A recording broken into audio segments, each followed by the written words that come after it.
எல்லாருக்கும் வணக்கம். ஜெயாமாறன் யூடியூப் சேனலில் எழுத்தாளர் ராஜம் கிருஷ்ணன் அவர்கள் எழுதிய பெண் குரல் கதை கேட்டுக்கிட்டு இருக்கீங்க. இன்னைக்கு பாகம் 4. அவளுக்கு அப்பா போனவுடனே அப்படியே கண்ணெல்லாம் கலங்குச்சு. அப்ப ராமநாதன் கேட்கிறாரு, அப்பா போறதுக்கா நீ இப்படி அழுகிற சுசி? உன் கண்ணுல தண்ணி வந்தாலே என் நெஞ்ச யாரோ அமுக்கி பிழிவது போல இருக்குது அப்படின்னு அவர் சொல்றாரு. ஆனா நீ சிரிச்சேன்னு வச்சுக்கோவேன், என் ஆவியே என் வசமே இருக்கிறதே இல்ல. நான் இன்னைக்கெல்லாம் அலுவலகத்துக்கு போனேன், என்னால ஒரு வேலை கூட செய்ய முடியறது இல்ல அப்படின்லாம் அவர் சொன்னோன்னே அவளுக்கு கொஞ்சம் இதா இருந்தது. யாரோ ஒருத்தர் நமக்கு ஆறுதல் சொல்றாங்க, இந்த கணவர் நல்லவரா இருக்காரு அப்படின்ட்டு அவ அப்புறமா சமாதானம் அடைஞ்சிட்டா. இப்படி இவங்க பேசிட்டு இருக்கும் போது வெளியே இருந்து ஒரு குரல், அண்ணன் கேசவமூர்த்தி தான். குழந்தை, அந்த 3வது குழந்தை இருக்கு இல்லையா, அதுக்கு நிமோனியா போல, ஆஸ்பத்திரியில அட்மிட் பண்ணிருக்கோம், அது சித்தப்பான்னு உன்னையவே தான் கூப்பிடுது, நீ ராத்திரி ஹாஸ்பிட்டல்ல தங்க முடியுமான்னு அவர் கேட்கிறாரு.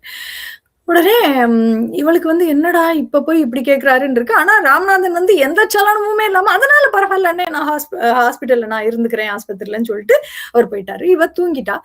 காலையில எப்ப இவர் வருவாரு அப்படின்னு அவ யோசிச்சுட்டு இருக்கும் போதே 5 மணிக்கு யாரோ எழுப்புனாங்க. பார்த்தா மாமியார் உள்ள எழுப்பி வரிசையா அன்னைக்கு செய்ய வேண்டிய வேலையெல்லாம் இவளுக்கு சொன்னாங்க. இவ அடுத்த நாள் தான் இது. அங்க இவளோட நிலைமைய புரிஞ்சுக்கிட்ட ஒரே ஆள்னா அது லீலா தான். லீலா தான் என்ன இந்த பொண்ணு இப்பதான் புதுசா வந்திருக்கு, அவர் பாட்டுக்கு என்னமோ ஹாஸ்பிட்டலுக்கு போறேன் அது இதுன்றாரு, இந்த அம்மா பாட்டுக்கு வேலை கொடுத்துட்டே இருக்காங்க அத்தை, சரி வா இவளை இதுல இருந்து காப்பாத்துன்னு முடிவு பண்ணிட்டு வா நம்ம சினிமாக்கு போலாம் அப்படின்னு சொல்லி எல்லார்ட்டையும் என்னென்னமோ ஏமாத்தி இவளை சினிமா கூட்டி போயிட்டா. அங்க பார்த்தா லீலா மூர்த்தி அவங்க பார்த்தாங்க. அந்த சினிமாக்கு போன இடத்துல லீலாவுக்கு மூர்த்திக்கு தான் ஏற்கனவே அறிமுகம்ல, மூர்த்தி சொல்லியிருக்காங்கல்ல. ஆனா அந்த அறிமுகத்தை அவங்க 2 பேரும் பேசிக்கிட்டதை வச்சு சுசீலாவுக்கு தெரிஞ்சது இவங்க 2 பேருக்கும் வெறுமன அறிமுகம் மட்டும் இல்ல, அதுக்கு மேல ஒரு ஈர்ப்பு இருக்கு அப்படின்னு தெரிஞ்சுக்கிட்டாவ.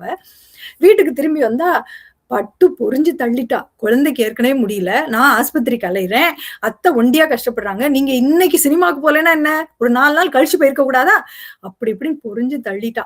அப்பதான் இவளுக்கு தோணுது, பட்டும் லீலாவும் அக்கா தங்கச்சி தான், அக்கா இப்படி இருக்கா தங்கச்சி இப்படி இருக்காளே, என்ன ஒரு வித்தியாசம் ஒரே வீட்டுல பிறந்த பிள்ளைகளுக்கு அப்படின்னு அவ நினைச்சுக்கிறா. ஆனா ராமநாதன் இதை எப்படி தெரியுமா பார்த்தாரு, பரவாயில்லையே படத்துக்கு போனீங்களா, நீயும் லீலாவும் அதுக்குள்ள இவ்வளவு சிநேகிதம் ஆயிட்டீங்களே அப்படின்ட்டு மனசுல எந்த சலனமுமே இல்லாம ரொம்ப சந்தோஷமா அந்த நட்பை அவர் உற்சாகப்படுத்துற பாவனையில தான் அவர் பேசுறாரு. அடுத்த நாள்ல இருந்து முழுக்க ஒண்ணு மாத்தி ஒண்ணு வேலை சொல்லி அதை திறமையா இவளை வேலை வாங்கிக்கிட்டு இவள சமையலறையிலேயே வச்சிருந்தாங்க மாமியாரு. அவர் ஒரு பக்கம் ஆஸ்பத்திரிக்கும் அலுவலகத்துக்கும் அலைஞ்சுக்கிட்டு இருந்தாரு. நடுவுல மட்டும் ஒரு நாள் குழந்தைக்கு இன்னும் 4-5 நாள்ல சரியாயிரும் சுசி, மன்னிக்கு வேற உடம்பு சரியில்லை, அவங்க வேற கர்ப்பவதியா இருக்காங்க, இந்த சமயத்துல நம்ம விட்டு கொடுக்கலாமா, உனக்கு கோவமா சுசி, எனக்கே இவ்வளவு சங்கடமா இருக்கு தெரியுமா, நாளைக்கு ஞாயிற்றுக்கிழமை இல்ல, அப்பவாவது உங்ககிட்ட உட்கார்ந்து ஒரு 4 வார்த்தை பேசிடலான்னு பாக்குறேன் அப்படின்னு அவர் சொன்னாரு. இவளுக்கு தோணுச்சு இதை கேட்டப்போ, இது என்ன அழுத பிள்ளைக்கு முட்டாய் கொடுக்குற மாதிரி அப்பப்போ சமாதானம் மட்டும் அன்பா சொல்லிட்டு போறாரு அப்படின்னு அவளுக்கு தோணுச்சு. ஆனா சொல்லல. அன்னைக்கு மூர்த்தி வீட்டுக்கு வந்தான். எதுக்கு, இவதான் அத்தை கிட்ட புடவை கொடுத்து விட்டால, அதை திருப்பி கொடுக்க வந்தான். அதுக்குள்ள அந்த புடவைகளுக்குள்ள லீலாவுக்கு ஒரு கடிதம் வச்சிருந்தோன்னே இவளோட நிலைமைய அதை லீலாட்ட கொடுத்து லீலாவோட மூர்த்தியோட காதலை பத்தி பேசி அப்படியே கேலி பண்ணிக்கலாம் இருந்தா.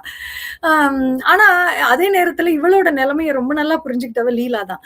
அவ சொல்றா, ஏன் ராமநாதன் இவ்வளவு முட்டாளா இருக்காரு அப்படின்னா, அப்படிலாம் அப்பப்ப கேட்பா, ஏன் உன்னை சட்டையே பண்ணாம அவர் பாட்டுக்கு அவர் வேலையே பார்த்துக்கிட்டே இருக்காருன்னா இவளுக்கு பதிலே இருக்காது.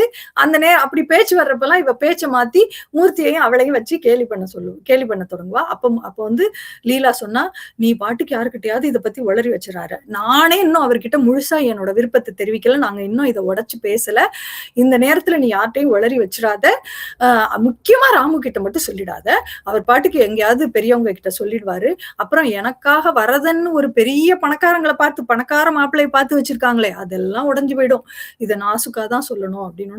என்ன வரதனா, யாரது அப்படின்னு. ஆமா, அவர் ஒரு பெரிய பணக்காரரு, ஊட்டியில எனக்காக ஒரு பங்களாலாம் கட்டிக்கிட்டு இருக்காராம் அப்படின்னு. அப்ப நீங்க மூர்த்தியை காதலிக்கிறீங்க, அதெல்லாம் பாத்துக்கலாம் அப்படின்னு சொல்லி அப்படியே அவங்க மறைச்சே 2 பேரும் வச்சிருப்பாங்க. அடுத்த ஒரு வாரத்துல பார்த்தா, "சித்தி எனக்கு கணக்கு சொல்லிக் குடு. சித்தி எனக்கு வெள்ள ட்ரெஸ் எடுத்து குடு. சுசி சுக்கு கசாயம் போட்டு குடு. சுசி அந்த வெந்நீர் அடுப்ப கொஞ்சம் விசிறி விடு. மண்ணி ஒரு கிளாஸ் ஹார்லிக்ஸ் கேட்டா கொண்டு வந்து குடு." எல்லாம் சுசி, சுசி, சுசின்னு வீடே ஒரே வாரத்துல அல்லோலகல்லப்பட்டது. என்னது அ அவ பாட்டுக்கு மூச்சு கூட விடாம இப்படி ஒவ்வொருத்தருக்கா பறந்து, பறந்து வேலை செய்றா. இத பார்த்த உடனே ராமநாதனுக்கு பெருமை பிடிபடல. என்ன ஏது இவ்வளவு குறுகிய காலத்துக்குள்ள இந்த வீட்ல சுசிக்கு இவ்வளவு கிராக்கி ஆயிருச்சே! அப்படின்னு சிரிச்சுக்கிட்டே பெருமையா அவள்ட்ட பேசினாரு. அ அன்னைக்கு வந்து அந்த வெளிய தனிக்குடித்தனம் இருந்த ஒரு மன்னி, ஜெயம் அந்த அம்மா பேரு. அவங்க வந்திருந்தாங்க. ஏதோ புதுசா மாட்டு பொண்ணு வந்துட்டாளாமே, பார்க்கலான்னு வந்தேன் அப்படின்ட்டு வந்தாங்க. இவ போய் காஃபி போட்டுட்டு வர போனா. அப்ப பட்டுவும் ஜெயமும் உட்காந்து 2 ஓரகத்திகளும் பேசிக்கிட்டு இருந்தாங்க. அந்த பிச்சைக்கார பிராமணன், நான் அவ்வளவு சொல்லிட்டு வந்தும் ஒத்த வளையலோட இந்த பிள்ளைய அனுப்பி விட்டுருக்கான். அவ அத்தைக்காரி மைசூர்ல இருக்கா. அங்க மைசூர் சில்க் எவ்வளோ ஃபேமஸ். அத வாங்கி இந்த பிள்ளைக்கு 2 குடுக்க கூடாதா? நூல் புடவை வாங்கி குடுத்து விட்டுருக்கா. அப்படின்னு அப்பாவையும், அத்தையும் குறை பேசினத இவ வந்து காஃபி எடுத்துக்கிட்டு வர்றப்பவே கேட்டுட்டா. காஃபிய குடுத்துட்டு இவளுக்கு வந்து குலுங்கி குலுங்கி அழுதா. எப்படியோ மின்சார அதிர்ச்சி பாஞ்ச மாரியே இருந்துச்சு.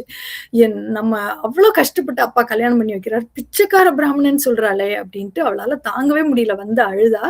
அப்போ இவ அழுகுற சத்தம் கேட்டோனே ராமநாதன் வந்துட்டாரு. "என்னாச்சு? என்னாச்சு சுசி? அழுகுறியா?" "ஒண்ணும் இல்ல" அப்டின்னா. "இப்படி விம்மி விம்மி அழுகுறியே! என்கிட்ட சொல்லக்கூடாதா? என்ன ஆச்சு? எனக்கு கஷ்டமா இருக்கு. சொல்லு சொல்லு" அப்டின்னோனே அவ எதுவுமே சொல்லல. ஏன்னா அப்பா சொல்லியிருக்காங்கல்ல, ஒவ்வொருத்தர் குணமும் ஒவ்வொரு மாதிரி இருக்கும். நீ தான் அனுசரிச்சு போணும். சரி இவரும் நல்லவரா இருக்காரு அப்படிங்கிறதுனால அவ எதையுமே சொல்லாம எல்லாத்தையும் பொறுத்துக்கிட்டா. ஆம். இந்த நேரத்துல அந்த பட்டுவனுடைய பேறுகாலம் நெருங்கிக்கிட்டே இருந்துச்சு. மருந்து வாங்கவும், டாக்டர கூப்பிடவுமே போய்க்கிட்டே இருந்தாரு ராமநாதன். வீடே அவளுக்காக உழைச்சுக்கிட்டு இருந்துச்சு. பிள்ளை பேற்றுக்காக ஒரு அறைய ஒதுக்குனாங்க. அது என்ன அறைன்னா, சுசீலா, ராமநாதனுக்கு ஒதுக்கப்பட்ட அறை. "சுசீலாவ நீ போய் லீலா அறையில படுத்துக்க" அப்படின்னு சொல்லிட்டு ராமநாதன போய் கீழ கூடத்துல படுத்துக்கோங்கன்னு சொல்லி படுக்க வச்சுட்டு, அந்த அறைய அந்த குழந்தை பேற்றுக்காக ஒதுக்கிட்டாங்க. அ அப்பப்ப அப்ப சுசீலா நெனப்பா, அப்பப்ப பட்டுவும் 4வது குழந்தை பெறப்போகிற பட்டுவும் அவளுடைய கணவரும் கூட மாலை நேரத்துல கூடத்துல உட்கார்ந்து வானொலில பாட்டெல்லாம் கேட்டுட்டு இருப்பாங்க. அவங்களுக்கு கூட அப்படி ஒரு தனிமை தேவைப்படுது. ஏனோ புதுசா கல்யாணம் ஆனவங்களுக்கு கொஞ்சம் தனிமை கொடுக்கணும்னு இந்த வீட்ல யாருக்குமே ஏன் தோணவே இல்ல. சரிதான். பிரச்சனை கொஞ்சம் வித்தியாசமா தான் இருக்கு. என்ன நடக்குதுன்னு பார்ப்போம்.